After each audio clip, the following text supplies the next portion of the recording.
Welcome to Success in Motion. Join us as we dive deep with top leaders, entrepreneurs, and professionals, uncovering strategies to grow, scale, and succeed.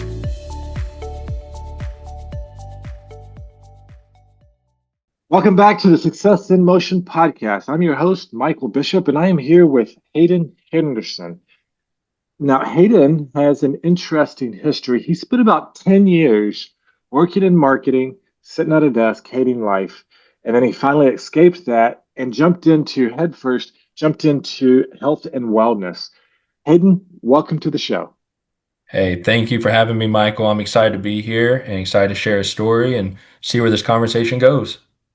We're excited to have you here. I think this is going to be a fun conversation. Before we started recording, we were talking about transitioning and pivoting and how sometimes you get stuck in a rut, but you don't have to be. You can always make a change. So right now, Hayden, give me a snapshot of how business is going right now. What are you doing in the health and wellness space, and how's that going for you? Things are going amazing. I've actually never been happier than I am right now. We opened here in Tulsa, we opened a brand new YMCA facilities called the Ann and Henry Zaro YMCA. We opened in January of 2025. It's our 15th location. And I was promoted from part-time personal training to being a full-time healthy living director of that facility. So I oversee all the fitness, the group fitness classes, all the personal trainers at that location.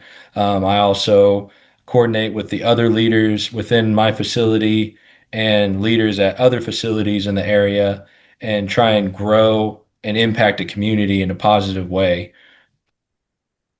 That's awesome, Hayden.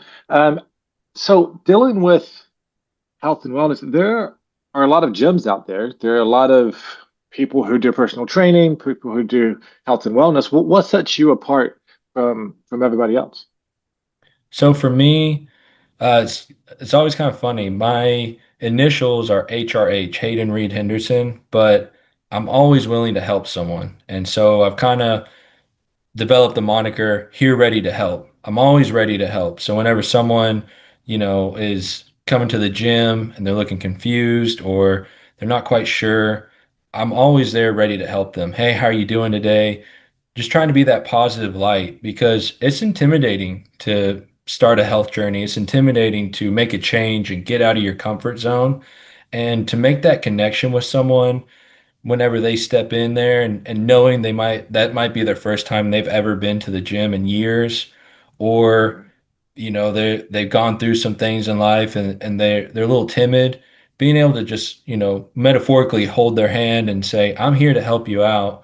That's something I really strive to show people, and I think that really makes a big difference in creating that connection because, like you said, there's gyms all over the place. We could go to any gym and probably have the same workout experience, but it's that connection you make with a friend in a group fitness class or that trainer or someone at the front desk that is always greeting you with a smile. That interaction and that connection you make with someone is really what impacts someone to actually want to come back and to continue growing and to pursue their health journey. Yeah, I really like how you put that. Everybody knows somebody who made a New Year's resolution to go to the gym. They sign up for a 12-month program of paying monthly to go to the gym, and then they go for about 2 weeks. All their muscles start to hurt, and they're like, this isn't fun anymore. I'm not going. And then they pay for the rest of the year. And now they've wasted all of that effort. They've also lost out more than wasting the money on the membership. They've lost out on the opportunity to better their health. But when you have somebody at the gym who you're going to see on a regular basis, who's going to be a warm, welcoming face, who's going to be encouraging, it makes it so much easier to stick to those health goals. It gives you somebody an accountability partner, even if it's just I see you again today, right? Or they could do the professional coaching, which is going to be a more intense professional or motivational piece there. So it's always good to have friends wherever you go to do things to motivate you and keep you going. So with that if someone wants to get into the, well, before I go to that, I want to talk about this transition that you made.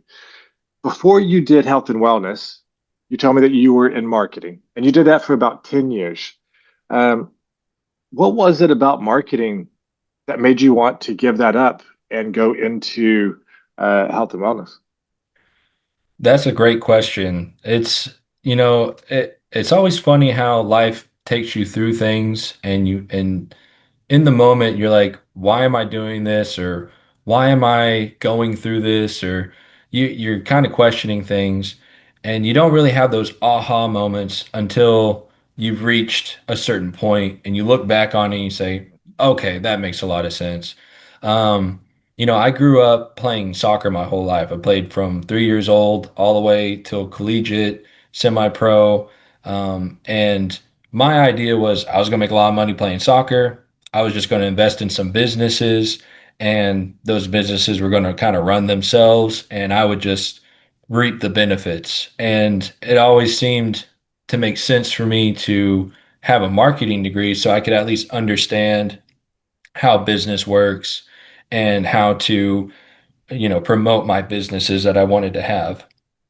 As I started to get into marketing, I was very successful at what I did. I really enjoyed some aspects of it, but it always seemed like one, the job, once you got things set up to be automated to an extent, the business was like, all right, thanks for your help. We'll see you later.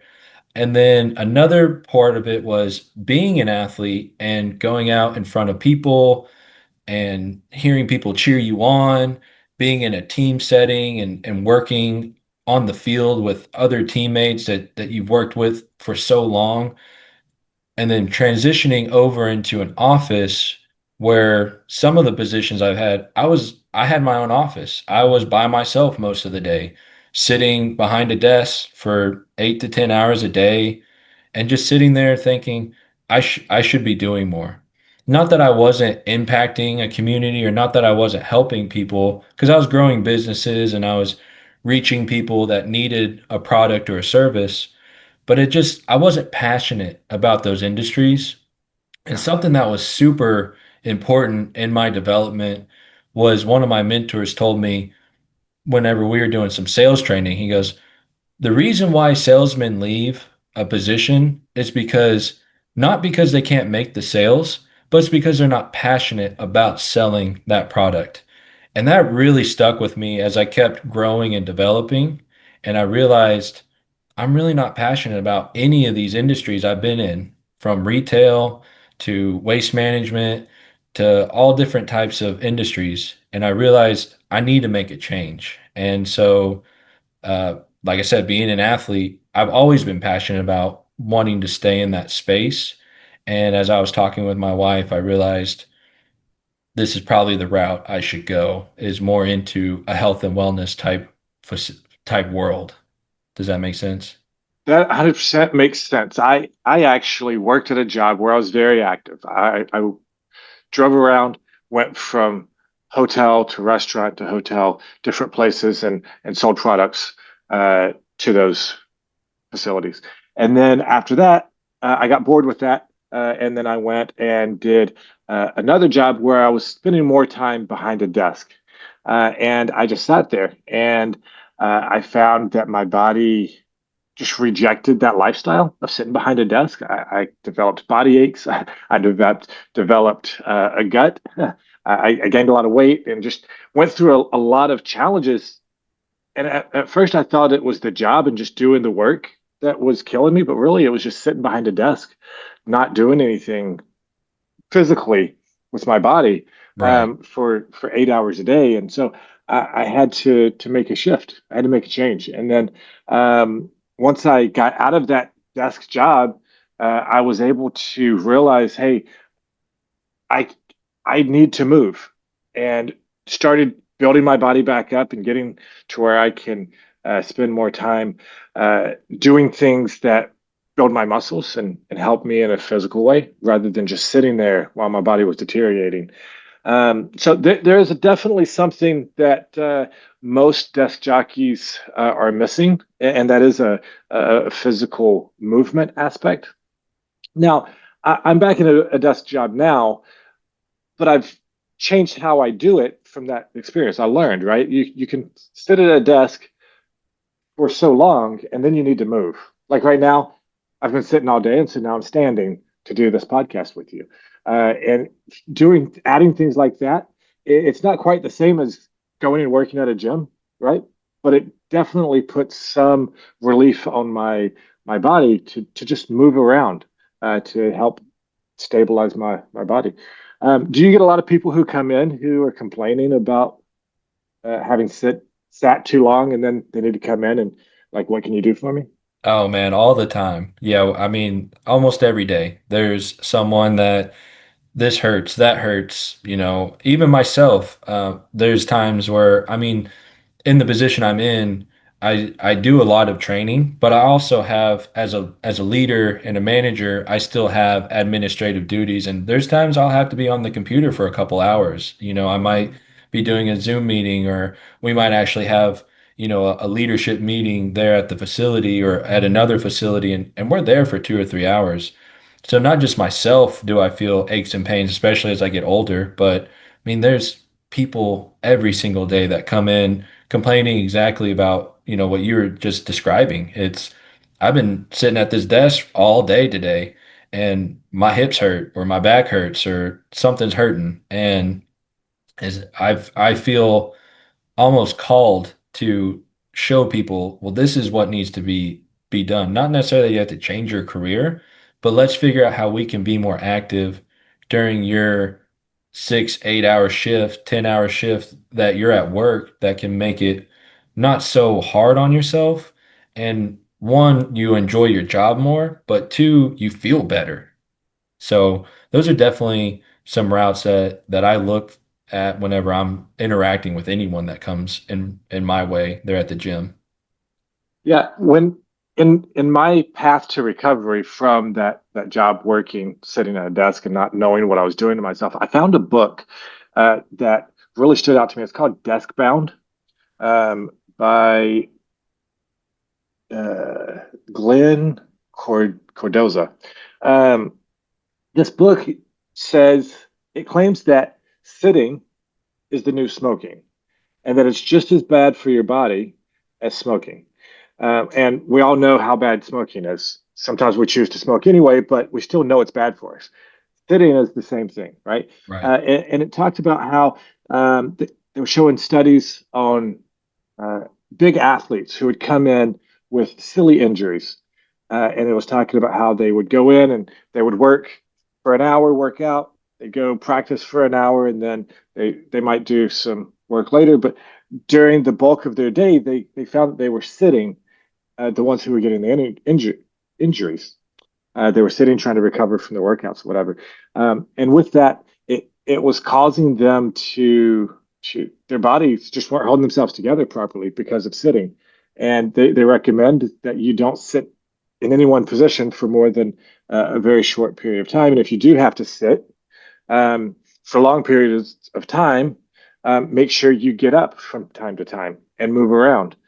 Um, so I want to change gears here a little bit and get back to talk about you, because I think it's really interesting that you were able to during a time in your life when the world was going crazy, you were able to pivot from something that was no longer providing you the value you wanted to something that's giving you a ton of value.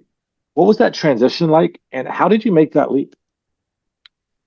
Man, that is a great story to tell. So it started back when uh, my now wife, we were first dating and we were living in our first apartment together. And we were watching a show called Thousand Pound Sisters at the time. It was just like a show we binge watched, and it's a show where it was two sisters combined weighed over 1,000 pounds, and in the show they're trying to um, lose weight and get healthier so that they can have bariatric surgery.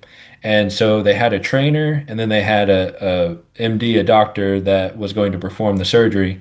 And they were working with this trainer and this doctor. And I looked at my wife, I was like, it'd be really cool to be someone like that to help people, get to where they can feel better about themselves. And she just looked at me and she goes, "You can do that." And I just kind of looked at her. I was like, "I've already been to college. I don't want to go back for another 4, 6, 8 years." She goes, "No, no, no. I'm not talking about going to school and doing this. I mean, there's so many things you can do. You can look to try and just be a personal trainer and see what goes from there. And whatever happens, I'll support you." And she's like, "I wouldn't quit your day job. So keep doing what you're doing. And as we start to see where you can go with training, if it grows and it's something you want to do, then we'll figure it out." And so she was a big, big supporter there to help me through that part. And I really was um, it was a struggle at first. I worked at a furniture store that had just reopened after the pandemic. They had closed down and they were needing someone to kind of launch their location back up. So I became the general manager and man, it was crazy. I did the marketing for them. I built the furniture that would come in. I would deliver the furniture. I moved furniture around in the showroom. Uh, Everything. I was the person that did everything at this facility, and it was a huge facility. It was probably close to 20,000 square feet. And I, by myself, all week long, would just handle this furniture. On Wednesdays, I would have a crew from Oklahoma City. They would come and help deliver like really big orders that I just physically couldn't put on my truck. But if it fit on the bed of my pickup, I was moving it. So it was just it was lonely because I was the only person there. But two, again, it goes back to what I was saying earlier. Everything you're kind of like, why am I doing this? Why am I dealing with this? And in reality, it was a learning experience. And it was giving me the opportunity to take time to do my personal training certification. So during that time, I figured out which certification I wanted to get. I became a certified personal trainer and nutrition coach through NASM. It's about a 6 month process to go through all that information, pass the test. And so while I was there by myself and had some downtime, I would go through my coursework and I would do my quizzes and my homework and things like that. And then once I became certified, then my wife and her friend, they would come at the end of the day to my job because it was a huge facility. I had a bunch of space in the back where I would put furniture together. So it was real open. And we would use that space for me to train them. And it was just to kind of get the kinks out, just figure out, is this even something I like doing? Because I hadn't even done it yet. And I really started to realize, yeah, I kind of enjoy this. But I'd always wanted to get into a nonprofit space. So in marketing, I really wanted to do marketing for nonprofits, but it was just really hard because nonprofits work off budgets. So trying to get in at the right time when they got a fresh budget or trying to get paid the amount that works for me to live, but also works for them in a budget. Sometimes there's that disconnect. So as I became a trainer, I saw that the YMCA was hiring trainers and I was excited. I was like, I think I can do this. And so I went and did my interview and she hired me right on the spot. She was like, "When can you start?" I was like, "I can start this week." She goes, "All right." And so I started, working the floor, started, talking with people. But like my wife said, don't quit your day job. We still need to pay bills and, and do things. So so I would work my marketing job from, 8 a.m. till 5 p.m. And as soon as 5 p.m. ended, I would go to one of the YMCA's and train someone. And that's just kind of how I got into it. Does that make sense? That's really cool. I like what you said there about you had this job where you were pretty much doing everything. It kept you mostly busy, but you did have some downtime. And there was the time where you had to be at the store, but you didn't have anything that you needed to be done. Everything was taken care of. And so they're basically paying you to sit there and watch the store, right? I really like that you were able to take the initiative to better yourself, because a lot of people will just take that time and play on their phone, watch YouTube videos, scrolling, do whatever it is that people do uh, to waste time. But you actually took the initiative to take that time to better yourself, to get you to where you want to be. And I think that is one of the keys to success is when you find that you have those opportunities. Now, let me pause here. I'm not saying that you should have somebody else pay you to do a job and shirk on that. Don't do the job that you're supposed to be having doing and doing something else, right? That's a Right. completely different story. I'm talking about all the people who sit there and their job is to wait for somebody to show up. And during that time, they're not doing anything with their time, Exactly. right? And Exactly. so if if you have the ability and the time to do that, then you should use that time to educate yourself or do what you need to do to get where you want to be. Because otherwise, Exactly. you're just wasting life. I know some people who I've talked to, and they tell me that yeah, this place is. I've done such a good job here. It's basically running on autopilot. I'm bored all day. I don't know what to do with myself, and I'm like, well, go educate yourself. Go listen to a podcast. Hmm. Go read a motivational book or an educational book. Get a certification. Get a certification. Do whatever you want to do. You want to get into real estate? Go study real estate. You want to get into marketing? Go study marketing. You want to get into uh, personal training? Go study it. You have time. Like, seriously, they just want a warm body there. So go be a warm body that's educating themselves. And then when the time comes, you can move on from that position. Somebody else can step in and do that. So Now, true. again, I do want to specify if you have a job to do where you're supposed to be physically doing something, you better make sure that gets done, right? Because otherwise, you won't have that job for long. Exactly. So this is a select group of people that I'm talking to who have free time on the clock. They're basically getting paid to study and getting paid to learn. So be ethical about it. Make sure that you are doing it in a way that's not costing the company extra money. But if you're sitting there bored watching YouTube videos, you might as well be watching something that's going to provide value to you. 100%. Well, Hayden, I know that you've talked about this big shift of going from marketing um, to healthcare. I want to hear about something different, but what's been one of the biggest challenges you've had to overcome in your career? Man, that's a really tough one. There's been a lot of things.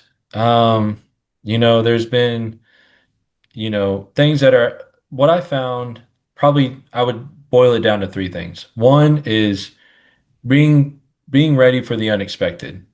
Um, right at COVID, the job I had at that time, they went bankrupt. And literally I came in one day and overnight, one of the managers was there and she goes, we're liquidating and your job is finished. You don't need to come in anymore. And it was just like out of nowhere.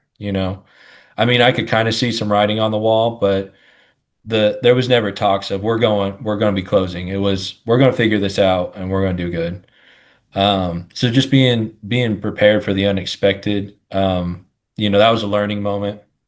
I think another thing for me is probably preparing for the worst, hoping for the best. So that was something I've kind of always grown up with. And along with that, growing up, we had a jet ski, and on the water, you're the smallest vehicle on the water, and there's big boats coming around. So my dad and I would always say, keep your head on a swivel. And that was a mantra I kind of developed in my professional careers. Keep your head on a swivel. Because after I lost my job from that bankruptcy, I just kind of was I was keeping my head on a swivel. Because then if I was in another position that I could see the writing on the wall again, all right, I need to be more proactive here. I don't want to wake up and walk in and they say, you're out of here. We don't need you. I'd rather be proactive and say, I see what's going on. I feel like my time here is limited, so I'm going to move on. The third thing is guilt. So, another part of it is there's things you can't control. A bankruptcy, I can't control that. If a company decides that everything's going fine, it's automated, we really don't need you, that's really something I can't control. If that's coming from the top down, I really can't control that decision. Um, but the third thing from that is knowing that you're done where you're at and you don't want to be there anymore, whether you're bored, you're burned out, whatever Of that course. is, and wanting to move on. But moving on is easy to say. It's those relationships with people that you've built over your career. That might have been over the last year. That might over be the last 20 years that you've been working with these people. But moving on to another career path or to a new job, there's guilt involved with that. And that was something I've had to learn to overcome is especially from transitioning from marketing into health and wellness. I was really, really close with the owner there at my previous job, and I had to I had to follow what I was passionate about, and I saw this opportunity to get into a space in a world that would I know would make me happier, but also would fulfill me in what my pursuit in life is trying to be. And while I was helping him and we were growing, I didn't want the business to ruin our friendship. And so, having to understand what that guilt is and be a little selfish and step into what I know is better for me. So I would say those are the three main things that I've really had to overcome in my marketing career. Does that make sense? 100%. And Hayden, golden handcuffs are real. Some people relate that to their salary. Some people relate that to the good relationships that they have. It could be some perks that you get. So I've heard people say, "I can't leave this job because of the benefits." Right?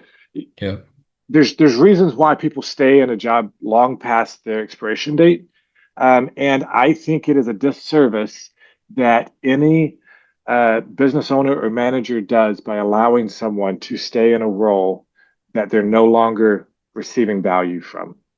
It doesn't matter how good they're doing at the job.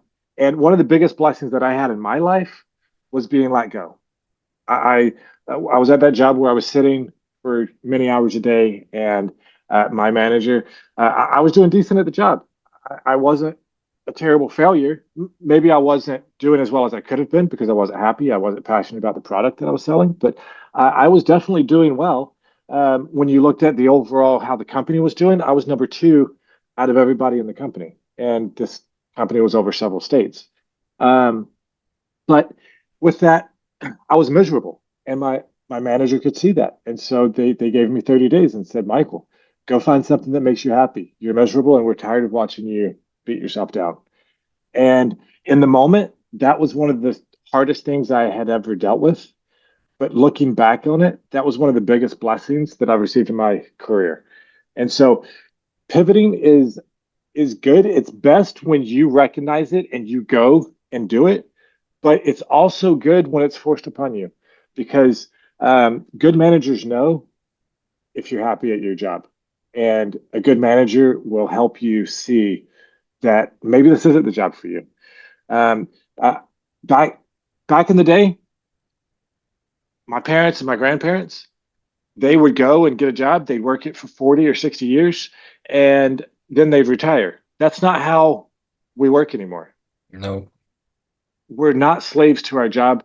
We have flexibility. There's so much education out there. It is so easy to pivot from one role to another. And you'll find that maybe you have 10 or 20 years in doing something. That's not lost time. That's experience that you've gained that you can go and apply to a new industry, a new market, a new product, a new whatever position you're going into, a new company. Bring that experience with you. It's a new point of view because too many companies die because they say we do it this way because we always have done it this way, and then they never think outside of the box. But by jumping into a new role like that, you're actually bringing fresh ideas to an old product, which is going to give a lot of growth and value to that business to see the world from a different paradigm. absolutely. So, Hayden, I want I've been excited to talk to you about this question because it does have to do with health and wellness, maybe in a different light, but it's still health and wellness. But it's juggling work and personal life, work-life balance, because we all know if we work uh, 1,000 hours a week, I know that math doesn't work, but if we work too much, then our health deteriorates. If we don't work enough, then we don't get paid. What is work-life balance to you, and is it important? Man, that is a great question, and it is hugely important. And it's a big reason why I made the shift from marketing into health and wellness. I will say I still do marketing. I do um, brand ambassador for our facility at the YMCA, but also I do freelance marketing still, but it's by choice. So it's not that I'm going out and asking people, "Hey, can I do marketing for you? Hey, can I do marketing for you?" It's people that I've interacted with, that I've had deep conversations with, and they say, I like what you've told me. Is there any way you can help me? And they come to me asking for the help. And it's at that point where if it's an industry or a place that I want to help, then yeah, I'll do that. But something that I've really been pushing myself for as my New Year's resolution that I'm still pushing through this year is creating boundaries. So when I was at my previous job, I would work from 8 a.m. till 5 p.m. And as soon as 5 p.m. hit, I was going and training someone. And I wouldn't get home till 9 o'clock. And not only was that taxing on me and my mental health and my physical health, but that was also taxing on my life at home because I would be so tired that whenever I come home and my wife would want to, talk to me, hey, how was your day? I would be one so overwhelmed from my 9 to 5 job of all the things I had to do that I would get frustrated talking about what I had to do. And she was like, well, if you're just going to act like that, I don't want to talk. So then our relationship would suffer because we couldn't have a full conversation without me not necessarily yelling or anything, but just being short and not wanting to have a conversation. Um, and then also, I'm never home and I have dogs and I have a house. I pay a lot of money to live in this house. I would like to at least enjoy being at the house, you know? So I wasn't ever home and it was really starting to concern me. And like I said, I could see the writing on the wall and I had to be proactive. And so it was kind of serendipitous. I was running a 5K in 2023 and we were driving by where our new facility is now, but they hadn't built it yet. It was still under construction. And we saw the sign and it said YMCA coming in 2025. And she was like, does that say YMCA? I was like, yeah, I guess so. She goes, what do you know about that? I was like, I don't know anything about it. She goes, oh, well, it might be cool if you worked there one day. And I was like, who knows? So like I didn't even have it on my mind that that's what I wanted to do. But as time progressed and I was working myself too hard because I'm a yes man and I'm a people pleaser. I don't want to upset anyone. I want to help as best as I can, but you know, at what cost? Because that started crossing boundaries that at one point I had a hard line in the sand saying I'm not going to do that. But then I started creeping into that and creeping a little more and a little more. And so then more of my time was spent working. And even if I wasn't somewhere training after work, I would bring work home and I'd be working on stuff at home. And my wife would be like, are you still working? Like I thought this was our time. And so it just caused a lot of animosity. And so I realized there needs to be a change. Working Yeah. working 55, 60 hours a week is not the way I want to live my life. So I started to try and envision what my new job needed to be like. I wanted to be in health and wellness. I wanted to be active, and I wanted to still do marketing, still do some administrative work, and that's where the new YMCA came into play. And they were hiring leaders, and they were needing someone to run different departments. And I looked at my supervisor at the time, and I said, I really want to apply for this. You think that's something I could do? And she goes, yeah, absolutely. If you need a reference, use me. I said, okay. And so did my interview with the executives, and after our conversation, they said, we think you would be perfect for this position. And you only do 40 hours a week, and you still get to train people, and you still get to do the administrative work. So it's both worlds coming together with 15 less hours of work a week. And I didn't lose any pay rate. I stayed at the same pay rate.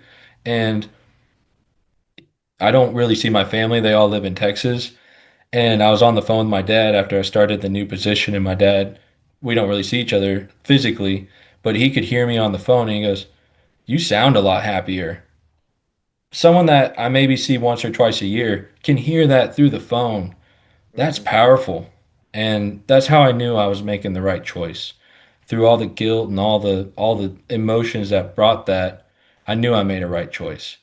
Yeah, it's amazing how uh, doing what you're passionate about, I, I take that back. Doing something that you enjoy doing, how that can change your life, how much weight it takes off of your shoulders every day, how much freedom you can have. If you're doing something every day in and day out, that you absolutely hate or you're just bored with, it weighs you down. And then you come home and you have nothing left to give.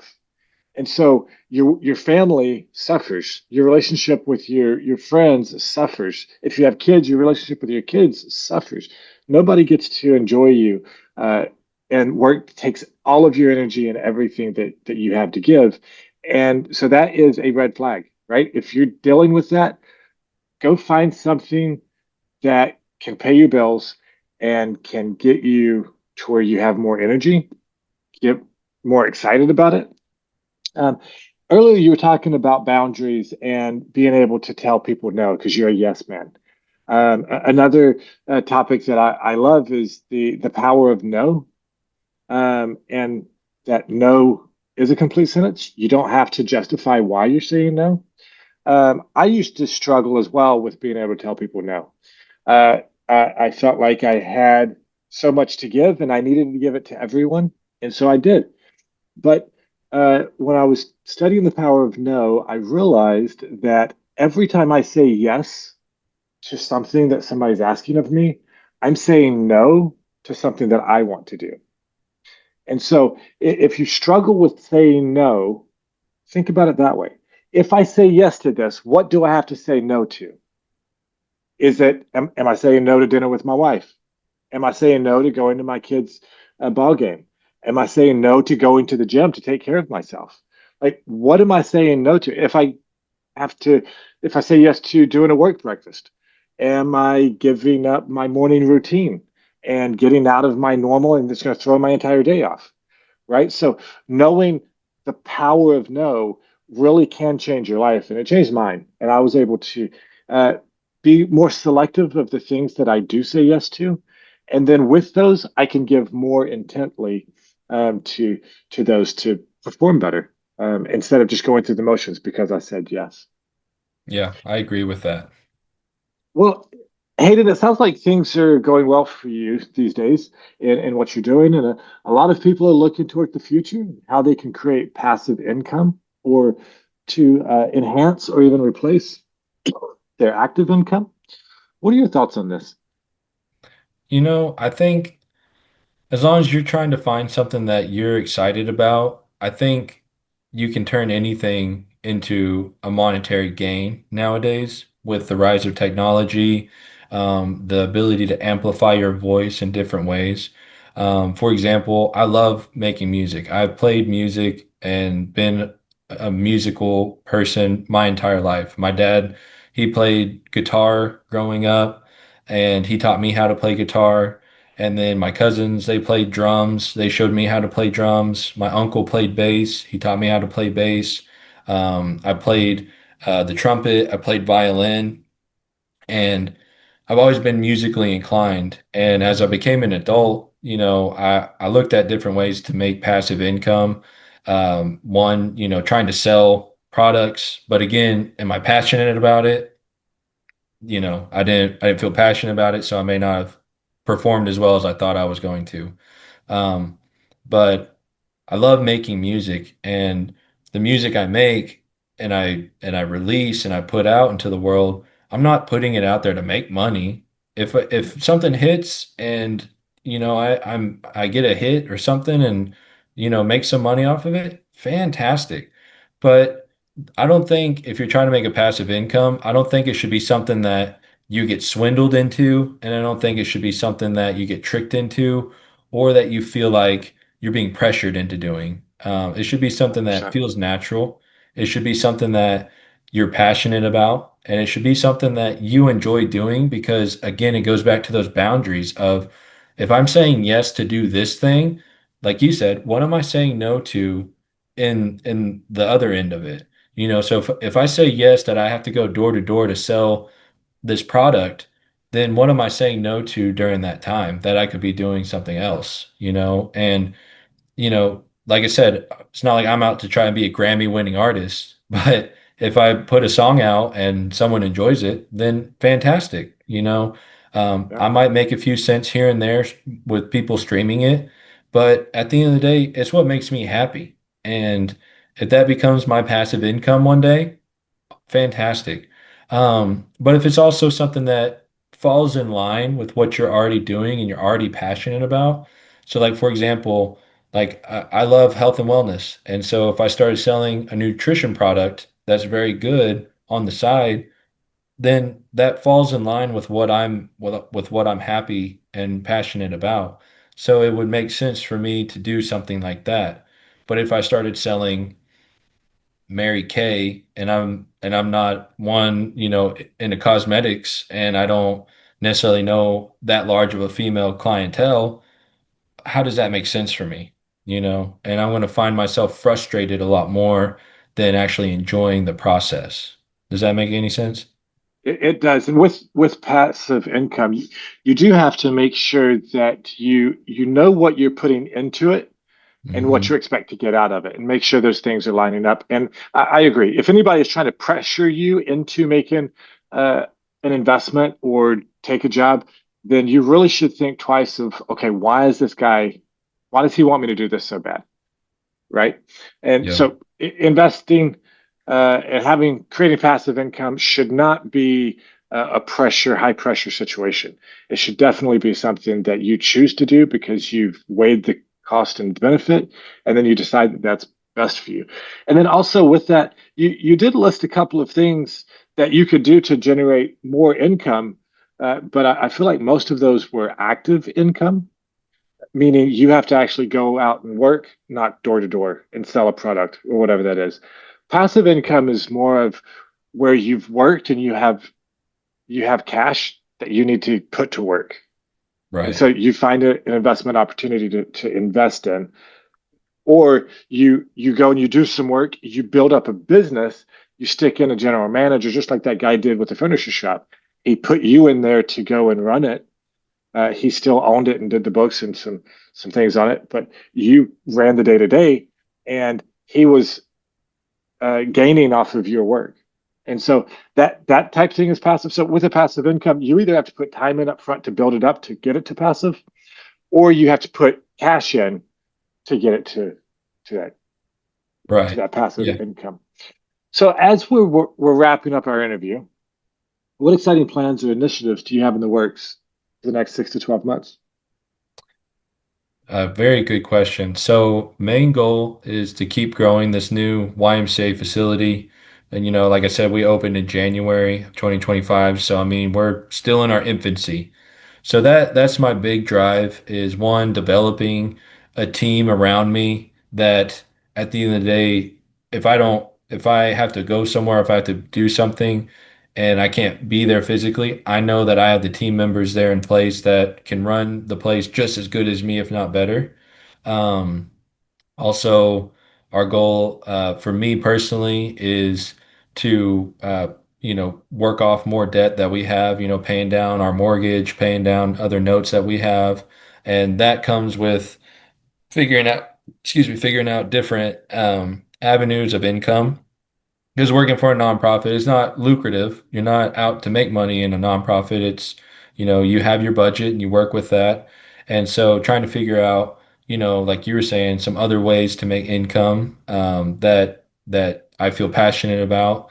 I do, like I said, freelance marketing but it's by choice and it's with people and different industries that I feel passionate about.